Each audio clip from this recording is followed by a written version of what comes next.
xayawaanka mayraanka ah ee dadka la nool ay ka mid yihiin bisadaha, eeyaha iyo dameeraha waa kuwa siyaabo kala duwan saameyn ugu leh nolosha dadka. dameeraha oo ay bulshadu uga faa'iidaystaan dhinaca shaqada oo waxa uu yahay gaadiid taariikh dheer ku leh nolosha bini'aadanka maadaama uu yahay xayawaan la rarto. bisadaha oo saaxiib dhow la ah dadka oo ay dadku ku xanaanaystaan xaafadaha, iyo eeyaha oo ah xayawaan dadka ka caawiya ugaarsiga, ilaalinta xoolaha, beeraha iyo xaafadaha. waana xayawaan lagu tilmaamo inuu caqli badan yahay, waxaana meelaha qaar uu ka qayb qaataa sugidda amniga sida garoommada diyaaradaha ee dalka. xayawaanka loo yaqaano dabjoogta sida bisadaha, eeyaha iyo dameeraha ayaa ah kuwa had iyo jeer la kulma dhibaatooyin kaga yimaada bulshada qaybaheeda kala duwan, sida carruurta oo dhagax tuurta mar kasta oo ay arkaan xayawaankan, iyo dadka baabuurta wadda oo iyaguna u geysta dhibaatada ugu weyn, kuwaasi oo aan si taxaddar lahayn shil ugu gala xayawaankan xilliyada ay tallaabayaan waddooyinka. waxaana maantay sheekadeenna ku eegaynaa dhibaatooyinka xayawaankan ay kala kulmaan gaadiidlayda magaalada Kismaayo.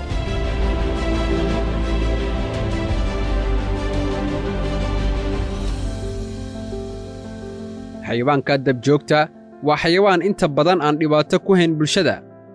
waxaana xilkooda uu saaran yahay dadka ay kula nool yihiin deegaanka, maadaama ay yihiin naflay u baahan in ay helaan quudin iyo nabadgelyo ay si xasiloon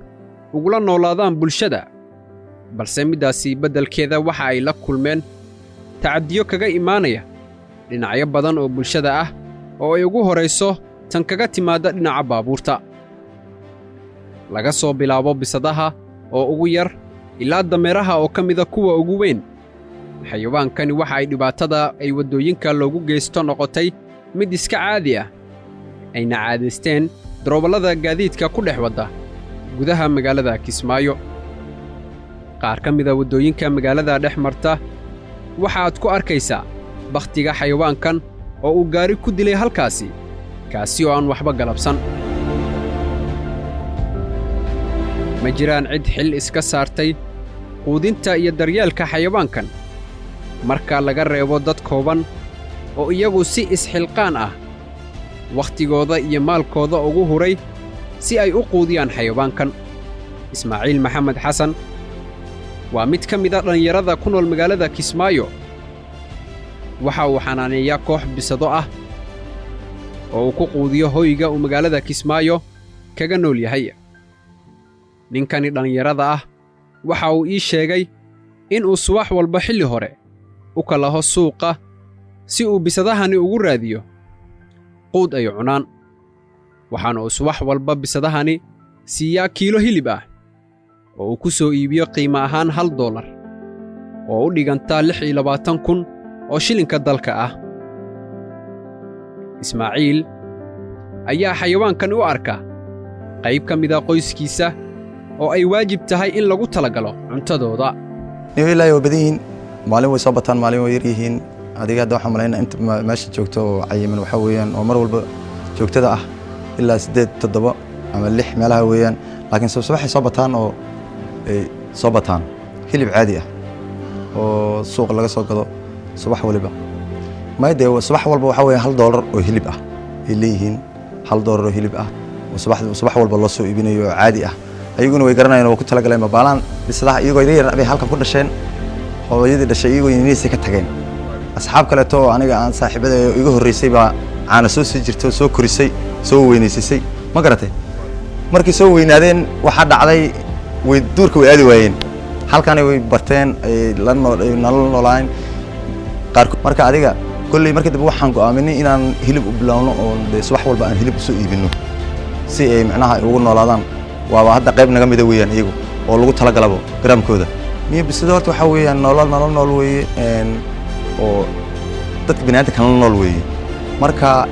waxa weeye maadaama anagu aan nafteena mar walba aan subax waliba ugu talagalno garaam iyo waxaan cunno ugu talagalno ka fikirno inaan iyaga ka fikirnaan way wanaagsan tahay. oo de waa nolol oo mar waliba bini'aadamka bisada bini'aadamka lama kala waayo. meel meesha bisad ku aragto waxa jooga qof bini'aadana. marka inaan anagu aan ayaga u naxariisano oo hagaajino oo noloshooda ka fikirno oo gaajadooda iyo dheregtooda ka fikirno baa nala wanaagsanaatay bini'aadamkuna waa saas in laga wada fikiro baan wanaagsan waa nala noolyahay ilaa marka laga soo tago bisadaha caafimaad ahaan wanaagsan waxaa jira kuwa kale oo xanuunsan kuwaasi oo aan waxba la cuni karin bisadaha kale oo uu si gaar ah gacanta ugu hayo iyaga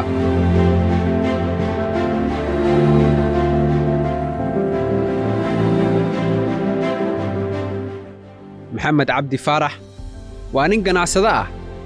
waxa uuna sidoo kale ka mid yahay dadka xilka iska saaray quudinta bisadaha ku nool agagaarka meesha uu ganacsiga ku haysto ninkani waxa uu subax kasta ganacsigiisa u xidhaa si uu quud ugu raadiyo bisadahan isagoo hilib uga soo iibiya suuq u dhow halka uu ganacsiga ku haysto ee magaalada Kismaayo waxa uu ii sheegay in uu bisadahani u quudiyo si uu uga helo ajar iyo xasanaad uu rabbigiisa ugu dhowaanayo ninkani ayaa xusay in 3 ka mid ah bisadaha uu quudiyo ay dileen gaadiidka isagoo ku howlan quudintooda maxamed ayaa faray dadka Soomaaliyeed inay u naxariistaan xayawaanka dabjoogta adeer horta marka hore waad mahadsan tahay booqashada ay soo booqatay raadiyo Kismaayo aad baan ugu mahadcelinayaa bisadahan waxa ugu dhaliyay muddo badan maal quudin jiray meeshan baa lagu quudin jiray bisadoo meelaha magaalada ku dayacan arkay dayacaanta ay dayacan yihiin magaalada ay ku dayacan yihiin laamiga markaan arkay nin baa iga horeeyay saaxiibkay oo quudin jiray ninkii baa meesha ka baxay mukulaaliyo meesha ku dayacan arkay ka bacdi mukulaaliyi sidii waxaan go'aansaday inay ku baahan yihiin meesha aan arkay oo dib ku qabaan yaan go'aansaday inaan mukulaalaas dar Ilaahay u quudiyo mukulaalaha waxaan siiyaa hilib suuqaasaan hilib u aadaa subax kasta oo Ilaahay waagi bariyada suuqaan u aadaa hilib baan u soo qaadaa sidaasaan ugu keenaa meeshan meelkan waa meesha aan ku quudiyo mukulaalaha waxa aan filayo ugu weyn waxa waa xagga Ilaahay rajada waa Ilaahay quraankiisa wuxuu ku yiri sadaqadu waa shayga kaliya oo lagu badbaado miisaanka aakhirna ku kabi karta xoolahana uu kugu badan karaan marka waxaan ugu tuulay inaan xoolaha mukulaalaha ku sadaqaysto maalin kasto kiilo hiliba iyo waxa uu obad ka badanba yaan jeclaa inaan ku sadaqaysto Ilaahayna wuxuu yiri tasaddaqu sadaqaysta wax allaala wixii aad awoodaan hatta timir jeexida ha ahaada waxaad awoodi kartaan sadaqa ku baxsada dadkaas waan arkay adeero dhowr mukulaal baa meeshan anigoo quudinaya oon u soo diyaar goobay baabuur iga jeeray ilaa 3 xab 4 xab 5 way dhan yihiin baabuur baa iga jeeray dadka waxaan kula talinayaa markay mukulaalaha tabarta daran arkaan ama masaakiin waa dab ku joog nala nool waajib ay ku tahay inay dhaqaaleeyaan ka warqabaan meel ay joogaan ay ka ilaaliyaan ka codsanaya inay iska jiraan xayawaanka wadooyinka maraya oo macna darada ay ku laynayaan iska ogaadaan Soomaaliya ma jiro xilligan sharci difaaca xuquuqda xayawaanka oo ma jiro xeer qoran oo lagu qaadi karo qofkii shil ku gala xayawaan aan cid dhaqata lahayn sida uu inoo sheegay taliyaha laanta nabadgelyada wadooyinka magaalada Kismaayo Korneel Bashiir Xiis Khaliif oo aan wax ka weydiinay sida xal loogu heli karo xayawaanka baabuureyda sida shilka ah ku laayaan maalin kasta xayawaanadu way kala duwan oo kuwa leeyahay kuwa aan lahayn marka kuweewad kaarlaysan kuwa leeyahay mise kuwa aan lahayn xayawaanka aan lahayn sida bisadaha iyo eeyadoo kale wax sharci oo ka jira male oo dadku inay eeyada iska ilaaliyaan ama xayawaanka jidka maray iska ilaaliyaan laakiin wax shuruuda oo ku qabano oo maxal eeyga u dishay ama bisada u dishay oo sharci ilaa hadda ka sameeyay ma jiro cadaaladdu wuxuu keenay karaa eeyga iyo bisadu waxa u baahan tarbiyan bay u baahan waa inuu qof leeyahay maaha wild animal maaha eeyga iyo bisadu waa xayawaanka la dhaqdo weeye laakiin inaga muslim ahaan badi Soomaaliya eeyada ma dhaqano oo de waa xaraan laakiin bisadaha waa la dhaqdaa dad badan oo bisadaha way jiraan oo bisadaha la haysto oo dadku leeyihiin haday wax jiraan qofka u yimaado jid bay leedahay loo raaco laakiin de bisadaha oo wildka ay magaalada iska maraya baabuurta jiirayso anagu wax sharci aan ka soo saaray weli ma jiro inkastoo ay tahay speeding ay tahay wax kaliya aad ku dili kartaa bisad ama ay ama shimbir waa speed adoo xoog u socdo leh maadaama aysan jirin cid leh oo dacwad ka gudbisa dhibaatada loo geysanayo xayawaankan waxaa meesha ka baxday cadaaladii iyo xuquuqdii ay lahaayeen nafleydan hay-adaha dawliga ah ee u xil saaran ilaalinta xayawaankan sida wasaaradda xanaanada xoolaha dhirta iyo daaqa dowlad goboleedka Jubbaland uma diyaarsana xilligan wax ka qabashada dhibaatada xayawaankan mayadhaanka ah haysata sida uu inoo sheegay Dr. Cabdiraxmaan Sheekh Maxamuud isuduwaha wasaaradda xanaanada xoolaha Jubbaland ee degmada Kismaayo radio Kismaayo aad baan ugu mahadcelinayaa booqashada ay soo booqteen waa la soconaa wasaarad ahaan xayawaanada bulshada la nool sida bisadaha iyo yaanyuurada wixii loo yaqaano eeyada dameeraha iyo daanyeerada waa jiraan kuwo badan oo macnaha wasaaraddu markii magaalada ku dhex nool sida eeyadoo kale bisadahoo kale dameeraha qaarkooda in mar walba ay baawur ku dhacaan inay caruurta qaarkeeda ay dhagaxyo iyo waxyaalo ay ku dhuftaan markii naloo soo sheego wasaaradda mar walbana waxaan sameynaa assessment iyo wacyigelin markii aan aragno wixii saasoo kale dhaawac ah waan daweynaa mustaqbalka waxaa noo qorshaysan wasaaraddu barnaamijyadan aad ayay mar walba noogu soo noqnoqdaan wasaarad ahaan inaan xarun u sameyno oo lagu daryeelo macnaha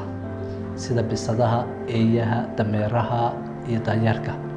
marka laakiin hadda wasaaraddu ma laha xarun hadda lagu daryeelo laakiin mustaqbalka waxaa noo qorshaysan wasaarad ahaan hadda aan qorshaheeda wadnaa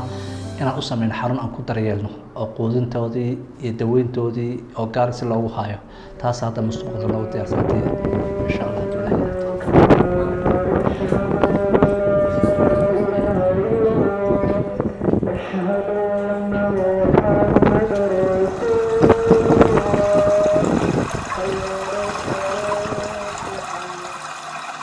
marka laga soo gudbo xeerarka aadanaha xariiqdeen ee aan dib ugu laabano diinteenna suuban iyo sharciga eebba soo dejiyey waxa ay diintu in badan ka hadashay tacadiyada loo geysto xayawaanka sidoo ku soo aroortay axaadiista rasuulka naxariisii nabadgelyo korkiisa ahaatee si aan wax badan uga sii ogaano waxa diintu ka qabto in la dhibaateeyo xayawaan aan waxba galabsan waxa aan booqasho ku tagnay mid ka mida masaajidda ku yaala magaalada Kismaayo halkaasi oo aan kula kulannay Sheekh Axmed Cusmaan Gurey oo aan wax ka weydiinay qodobka la weydiiyay oo barnaamijka ah xayawaanka xuquuqda xayawaanka uu leeyahay shariicadu si adag bay uga hadashay xayawaanka xuquuqda uu leeyahay maadaama ay yihiin mayeeraan annaga nala nool oo noloshooda annaga ay nasaaran tahay ay akoonkan ugula nool yihiin shariicadu xuquuq bay siisay nabiga salawaatullaahi wasalaamu calayhi wuxuu sheegay mukulaal darteeda in ay maxay ahayd aslaan ay naar u gashay nabigu wuxuu ku tilmaamay salawaatullaahi wasalaamu calayhi maysan ahayn mid ka tagto si ay u cunto xasharaadka dhulka yaalla ayadana waxba maysan siin inuu guri bay ku xirtay sidaasay naar ku gashay buu ku yiri nabiga salawaatullaahi wasalaamu calayhi sidoo kale nabigu wuxuu sheegay nin ay uu waraabiyey jannada ku galay